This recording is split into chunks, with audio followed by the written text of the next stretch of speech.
दोस्तों नमस्कार, ये है मार्गदर्शन फॉर सिविल सर्विसेज। मैं अनुराग चौधरी। दोस्तों आज की वीडियो में प्रस्तुत है नेशनल टेस्टिंग एजेंसी एनटीए द्वारा आयोजित यूजीसी नेट परीक्षा के लिए द्वितीय प्रश्न पत्र के अंतर्गत राजनीति विज्ञान विषय हेतु प्रीवियस ईयर्स पेपर्स में जून 2007 में आयोजित परीक्षा का व्याख्यात्मक हल, जो आगामी यूजीसी नेट परीक्षा के राजनीति विज्ञान विषय के लिए बहुत ही उपयोगी है। आप इसे तैयार कर लीजिए। दोस्तों आइए शुरू करते हैं आज का वीडियो। इसमें हम 50 प्रश्नों को सॉल्व करेंगे। तो आइए शुरू करते हैं।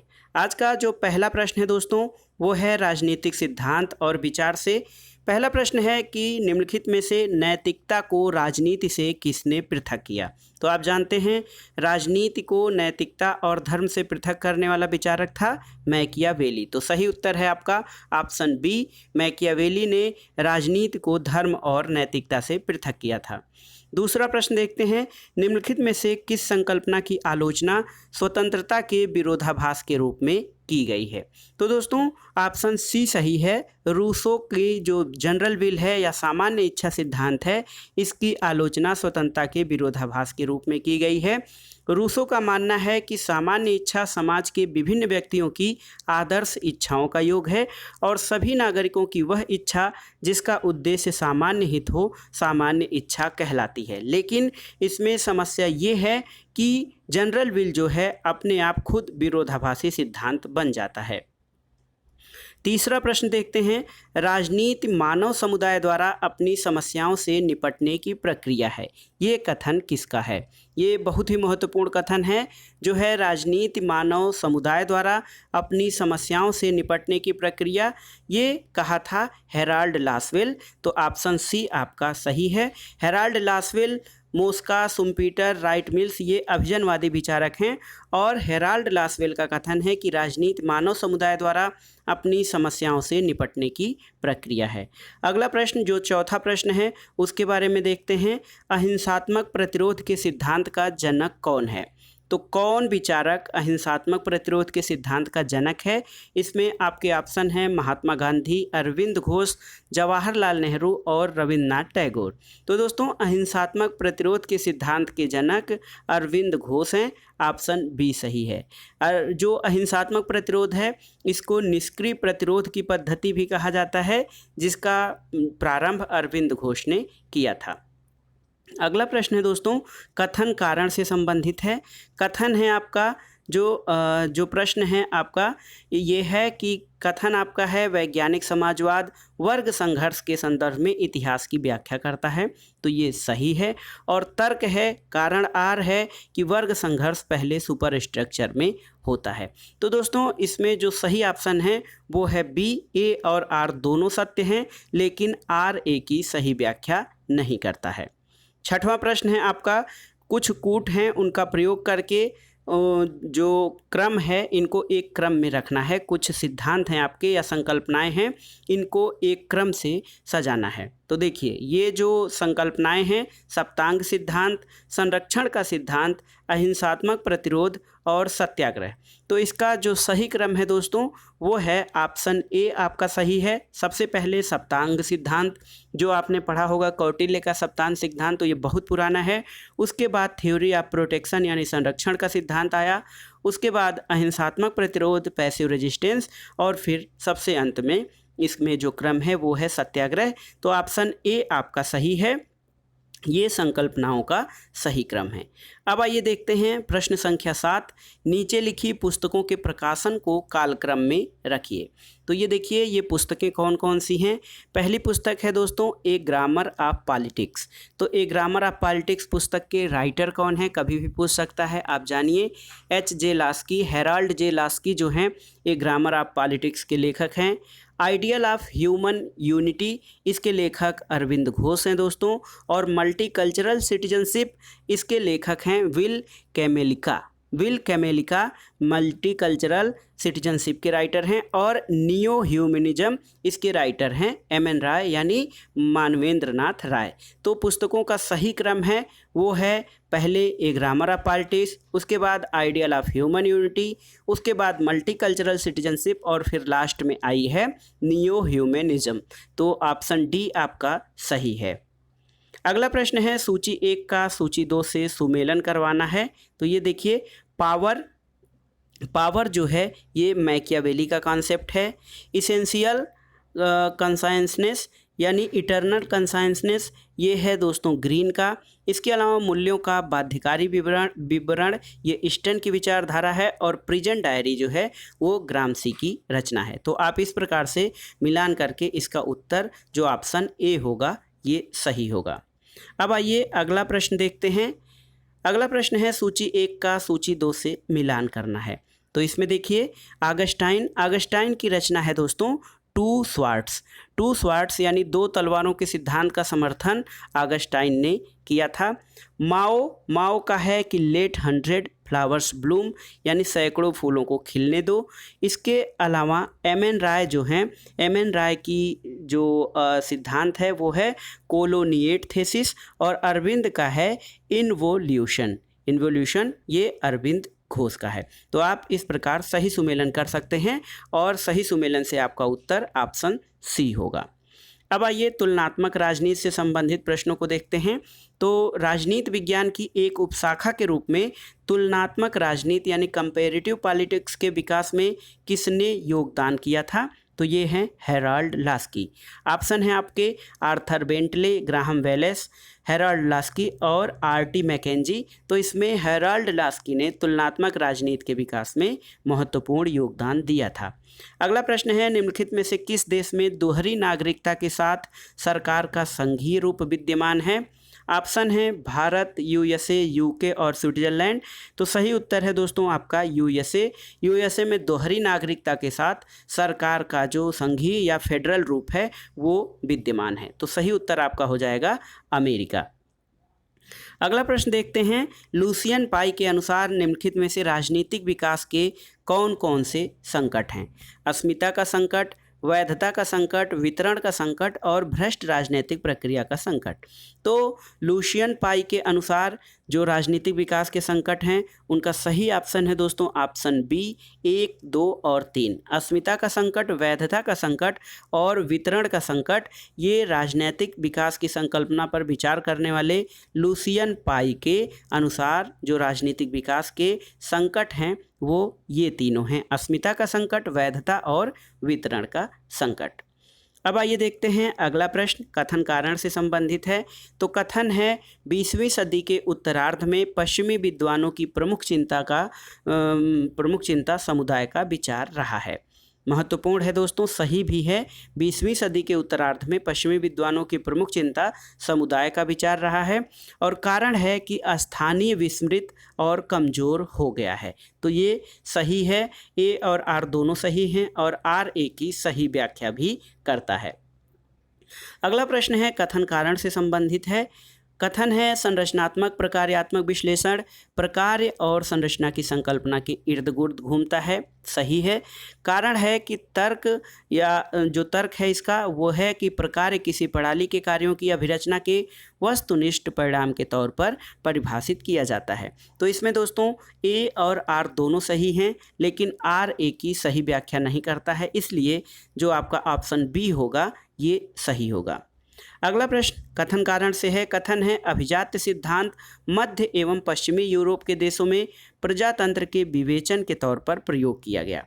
तो ये बहुत ही महत्वपूर्ण है कि जो अभिजनवादी सिद्धांत है वो मध्य और पश्चिमी यूरोप के देशों में प्रजातंत्र के विवेचन के तौर पर प्रयोग किया गया। कारण है प्रत्येक प्रजातांत्रिक समाज में अल्पसंख्यक शासन करते हैं। तो इसमें दोस्तों ऑप्शन आपका जो सही होगा वो होगा ऑप्शन बी। ए और आर दोनों सही हैं, लेकिन आर ए की सही व्याख्या नहीं करता है। व्याख्या आप इस प्रकार देख सकते हैं कि अभिजात्य शब्द का प्रयोग 1823 में हुआ था, लेकिन इस शब्द का प्रयोग ब्रिटेन और अमेरिका में 1930 के बाद किया गया था। और लोकतंत्र में भी जो वास्तविक रूप से नियंत्रण होता है और शासन होता है वो उच्च वर्ग जो कि बहुत थोड़े लोगों का वर्ग होता है उनके द्वारा ही किया जाता है और इन्हें अभिजन कहा जाता है। अगला प्रश्न संचार सिद्धांत पर आधारित है, यानी कार्ल ड्यूस जो हैं, कार्ल ड्यूस का संचार सिद्धांत बहुत ही महत्वपूर्ण है, उसी से संबंधित है ये प्रश्न। तो कार्ल ड्यूस के संचार सिद्धांत में निम्नलिखित 4 संख्यात्मक कारकों का सही कालक्रम क्या है? तो 4 जो सिद्धांत हैं या जो संख्यात्मक कारक हैं वो हैं lag, load, lead and gain.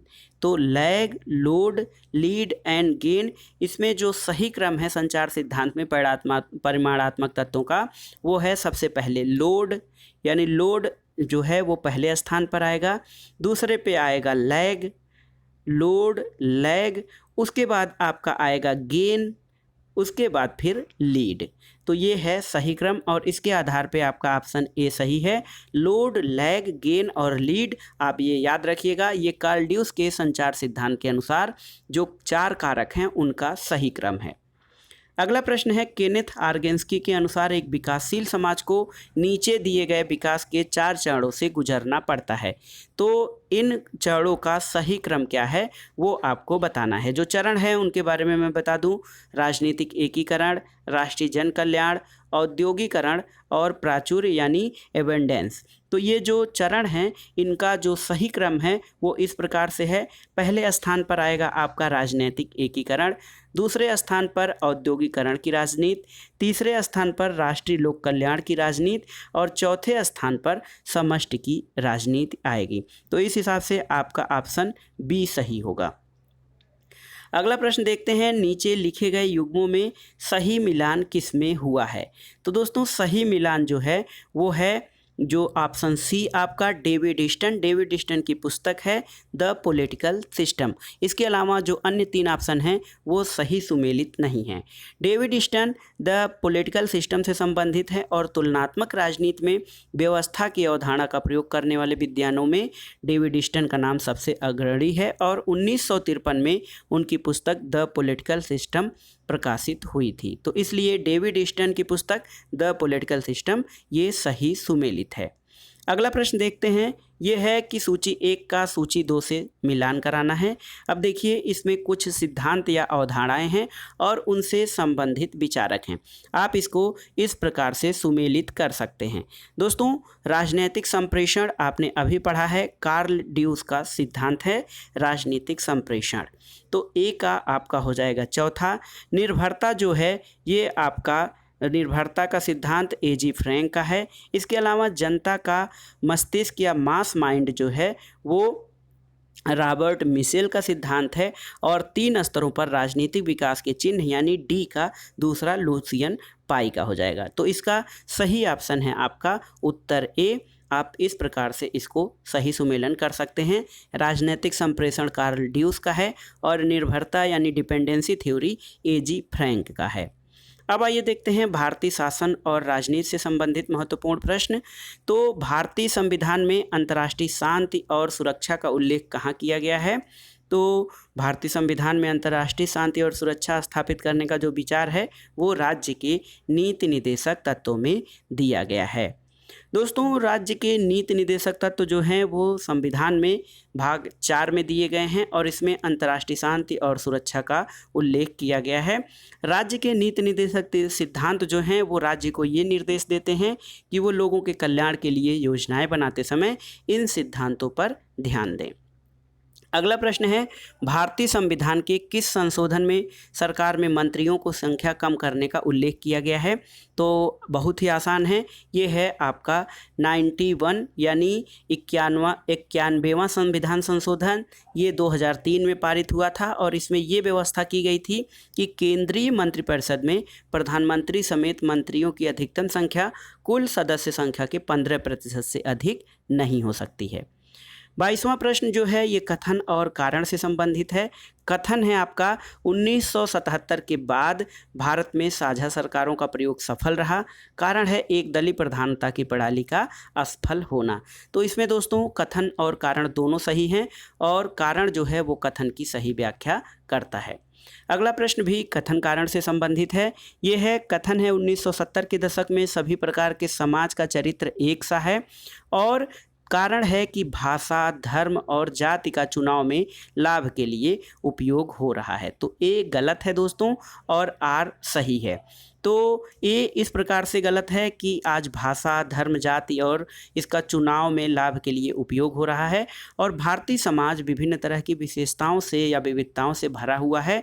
यहाँ पर जाति, वर्ग आदि के आधार पर विविधता है और चुनाव के दौरान राजनीतिक दल इसी विविधता का फायदा उठाकर अपना वोट बढ़ाने का प्रयास करते हैं। तो इसमें ए गलत है और आर सही है। अगला प्रश्न है दोस्तों, नीचे दिए गए व्यक्तियों में लोकसभा के स्पीकर के रूप में कार्य करने वालों का क्रम लिखिए। तो ये जो लोकसभा स्पीकर हैं वो हैं संजीव रेड्डी, हुकुम सिंह, सोमनाथ चटर्जी और पीए संगमा। तो सही क्रम है आपका, पहले स्थान पर आ जाएंगे दोस्तों हुकुम सिंह पहले स्थान पर, दूसरे स्थान पर संजीव रेड्डी, तीसरे स्थान पर पीए संगमा और चौथे पर सोमनाथ चटर्जी। तो इस प्रकार आपका ऑप्शन हो जाएगा 2, 1, 4, 3। तो सही ऑप्शन है दोस्तों, उत्तर सही ऑप्शन ये जो है आपका ऑप्शन सी हो जाएगा। अगला प्रश्न है, भारत के संविधान में को किस कालक्रम में रखा गया है? ये देखिए बहुत ही महत्वपूर्ण है। धार्मिक स्वतंत्रता का अधिकार, राज्य का नाम परिवर्तित, किसी राज्य में राष्ट्रपति शासन लगाना और आईएएस और आईपीएस के बारे में उल्लेख।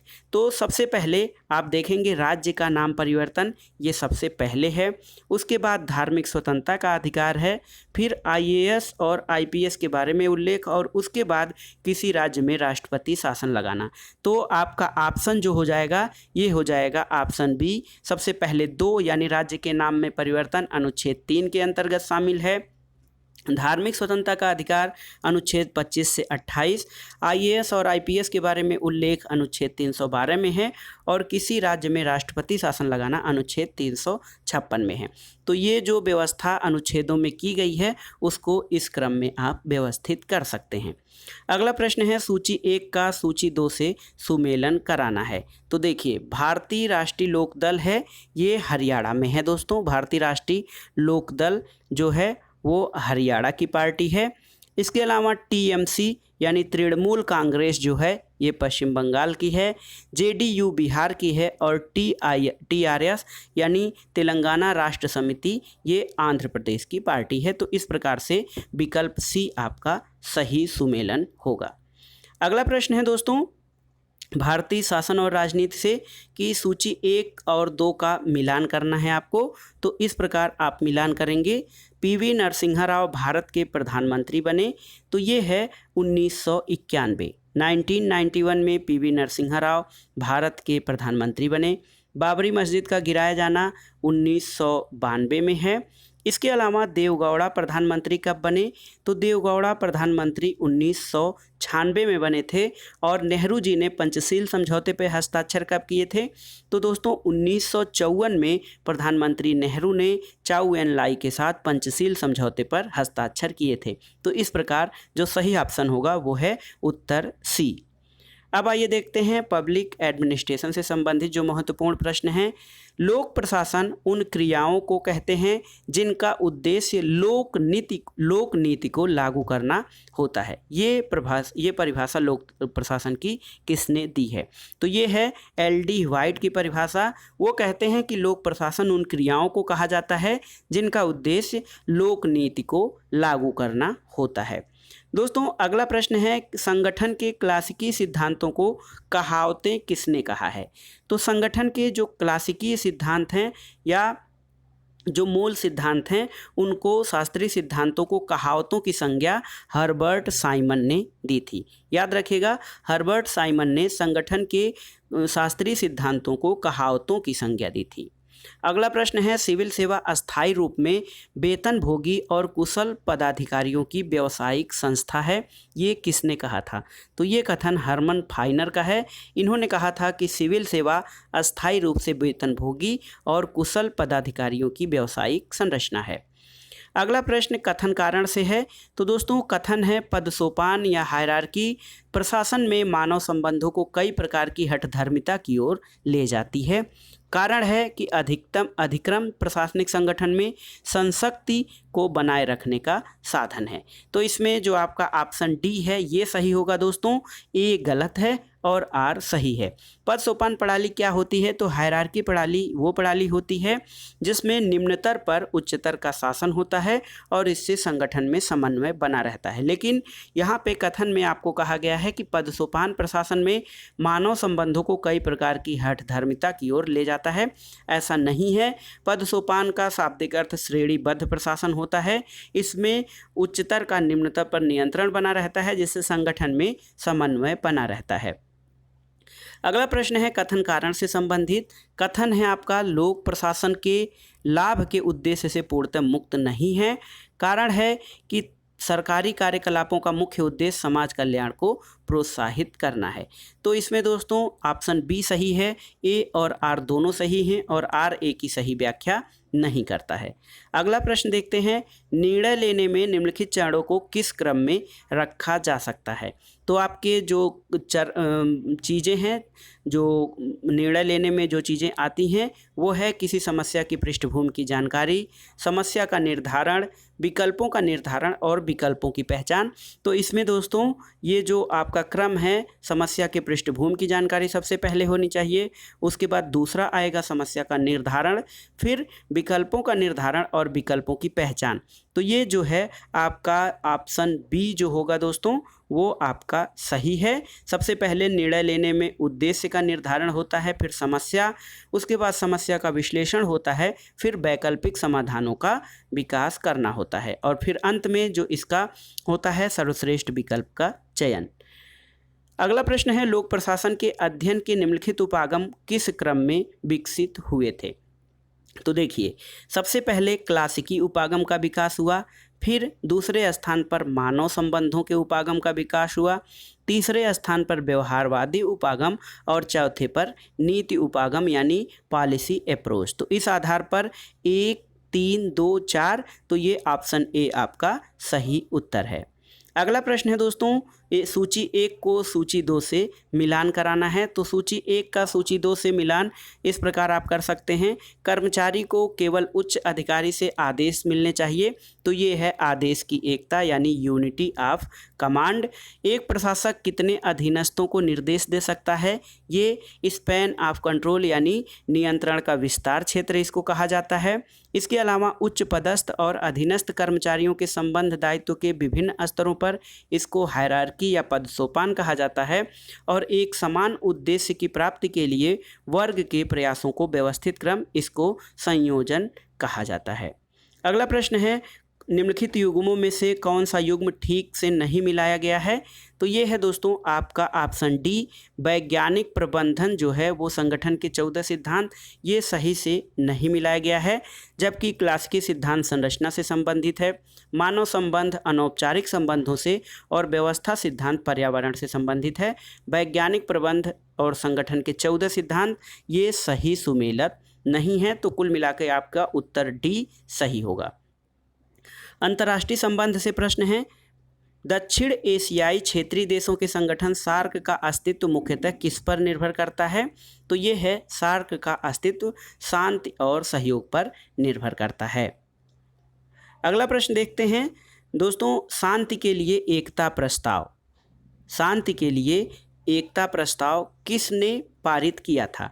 इसमें आपके ऑप्शन है नैम यानी गुटनिरपेक्ष देशों का संगठन, नाटो, यूएनओ और कॉमनवेल्थ ऑफ नेशन। तो सही उत्तर है शांति के लिए एकता प्रस्ताव जो है ये संयुक्त राष्ट्र संघ द्वारा लाया गया था। इसमें विश्व शांति की स्थापना के क्षेत्र में महासभा को उपयोगी बनाने का प्रयास 3 नवंबर 1950 को पारित किया गया था और उसी दिन शांति के लिए एकता प्रस्ताव पारित किया गया था। अगला प्रश्न है अंकटाड यानी United nation conference on Trade and development मूलतः निम्नलिखित को बढ़ावा दिया जाता है या प्रोत्साहित किया जाता है? तो इसमें दोस्तों अंतर्राष्ट्रीय व्यापार को बढ़ावा या प्रोत्साहित देने के उद्देश्य से इसकी स्थापना की गई है। अगला प्रश्न कथन और कारण से संबंधित है। कथन है आपका पोस्ट कोल्ड वार इरा यानी उत्तर शीत युद्ध काल में निर्गुट राष्ट्रों का संगठन अभी भी प्रासंगिक है। तो ये सही है। और निकट भविष्य में कुछ विकासमान राष्ट्र प्रमुख स्थिति में होंगे, तो ये दोनों कथन सही हैं, लेकिन कथन जो है वह कारण कथन की सही व्याख्या नहीं करता है। तो कुल मिलाकर दोनों कथन सही हैं, ऑप्शन बी इसका सही होगा। आइए देखते हैं अगला प्रश्न जो कथन कारण से संबंधित है। कथन है भारत और चीन दोनों ने 21वीं सदी में एक रचनात्मक और सहयोग के संबंध का मार्ग अपनाया है, ये सही है। कारण जो है दोस्तों, चीन ने पाकिस्तान की परमाणु नीति का विरोध किया है, तो ये गलत है। तो सही ऑप्शन है आपका ऑप्शन सी, ए सही है, परंतु आर गलत है। अगला प्रश्न है भारत चीन संबंधों में कुछ घटनाओं का कालक्रम आपको बताना है। ये घटनाएं हैं दलाई लामा का भारत में प्रवेश, भारत द्वारा पीपुल्स रिपब्लिक ऑफ चाइना को मान्यता देना, पंचशील समझौता और भारत चीन संबंधों के दौत्य संबंधों की 50वीं वर्षगांठ। तो जो सही क्रम है भारत चीन संबंधों में, वो पहले स्थान पर है आपका भारत द्वारा पीपुल्स रिपब्लिक ऑफ चाइना को मान्यता देना, दूसरे स्थान पर पंचशील समझौता और तीसरे पर दलाई लामा का भारत में प्रवेश तथा चौथे स्थान पर है भारत चीन जो कूटनीतिक संबंध हैं उनकी 50 वर्षगांठ या 50 वर्ष पूरे हो चुके हैं। तो आपका उत्तर ऑप्शन बी सही होगा। अगला प्रश्न है सही कालक्रम पहचानना है। maastricht संधि, एनपीटी, बेलग्रेड परिषद और साल्ट, इनमें सही क्रम क्या है? तो सबसे पहले स्थान पर है बेलग्रेड परिषद, दूसरे स्थान पर है एनपीटी यानी न्यूक्लियर प्रोलिफरेशन ट्रीटी, परमाणु अप्रसार संधि। उसके बाद है आपका साल्ट यानी स्ट्रेटेजिक आर्म्स लिमिटेशन ट्रीटी। इसके बाद आपका आता है maastricht संधि। तो ये सही कालक्रम है और इसके आधार पर विकल्प भी आपका सही होगा। अगला प्रश्न सूची 1 का सूची 2 से मिलान कराना है। तो ये देखिए मार्गेनथाउ राष्ट्रों के बीच राजनीति है, राष्ट्रों के बीच राजनीति मार्गेनथाउ का सिद्धांत है, और केनेथ वाल्ट्ज का सिद्धांत है अंतर्राष्ट्रीय राजनीति का सिद्धांत। E.H. कार ने 20 वर्षों का संकट लिखा है, क्राइसिस इन 20 ईयर्स, और सेलिंग टी जो हैं इनकी संघर्ष की युक्ति है। अब आइए देखते हैं 45वां प्रश्न आपका सूची 1 का सूची 2 से मिलान करके सही कूट से उत्तर चुनना है। तो गैट जो है दोस्तों, agreement on tariff and trade, जो गैट है इसके लिए ऑप्शन 4 आपका सही होगा। इसके अलावा सार्क है, सार्क जो है वो किसका संगठन है? तो ये साउथ एशियन नेशंस का संगठन है सार्क। नाफ्टा जो है नॉर्थ अटलांटिक ट्रीटी ऑर्गेनाइजेशन, ये हो जाएगा। और ट्रिप्स है इंटेलेक्चुअल प्रॉपर्टी राइट्स। तो आप इसके आधार पर ऑप्शन डी आपका सही हो जाएगा। GATT General Agreement on Trade and Tariff, SAARC है Association of South Asian Nations, और NAFTA North Atlantic Treaty Organisation, North American State Treaty Organisation हो जाएगा। तो इस आधार पे आप सही विकल्प खोज सकते हैं।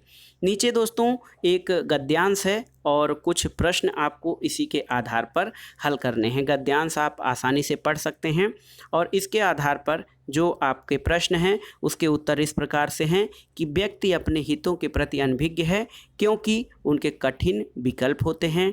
मतदान व्यवहार की समस्याएं आसान क्यों हो गई हैं? तो मतदान व्यवहार की समस्याएं इसलिए आसान हो गई हैं क्योंकि जो व्यक्ति हैं वो मतदान द्वारा निर्णय लेने की प्रक्रिया का पालन करने के कारण मतदान व्यवहार की जो समस्याएं हैं वो आसान हो गई हैं। स्टालिन को क्यों संदर्भित किया जाता है? तो स्टालिन को संदर्भित किया जाता है नियमों की अवहेलना और विरोधियों को धमकाए जाने से संबंधित है। और मतदान के नियम अप्रजातांत्रिक क्यों होते हैं?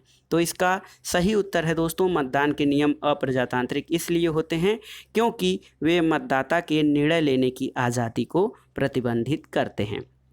अगला प्रश्न है निम्नलिखित में से कौन एक व्यक्ति की दूसरे व्यक्ति के ऊपर शक्ति निर्धारण में महत्वपूर्ण है?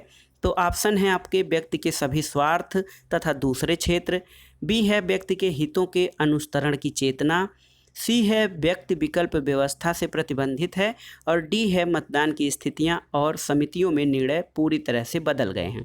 तो इसका एक व्यक्ति की दूसरे व्यक्ति के ऊपर शक्ति निर्धारण महत्वपूर्ण है। इसका सही उत्तर है विकल्प सी, व्यक्ति विकल्प व्यवस्था यानी मैकेनिज्म से प्रतिबंधित होते हैं। तो ये था आज का वीडियो। इसमें आपने देखा यूजीसी नेट परीक्षा राजनीति विज्ञान के लिए जो जून 2007 में आयोजित की गई थी, उसका प्रश्न पत्र का जो व्याख्यात्मक हल। और ये प्रश्न पत्र हम इसलिए सॉल्व करा रहे हैं ताकि आगामी परीक्षाओं में आपको ये प्रश्न यहाँ से प्रश्न पूछे जाएं तो आप उनको आसानी से सॉल्व कर सकें और परीक्षा में अपनी सफलता सुनिश्चित कर सकें। तो ये था आज का वीडियो आपको कैसा लगा और आपके लिए कितना उपयोगी हो रहा है हमें कमेंट बॉक्स में ज़रूर बताइएगा। वीडियो को लाइक करें, शेयर करें और इस चैनल मार्गदर्शन फॉर सिविल सर्विसेज को सब्सक्राइब करें। वीडियो देखने के लिए धन्यवाद। नमस्कार दोस्तों।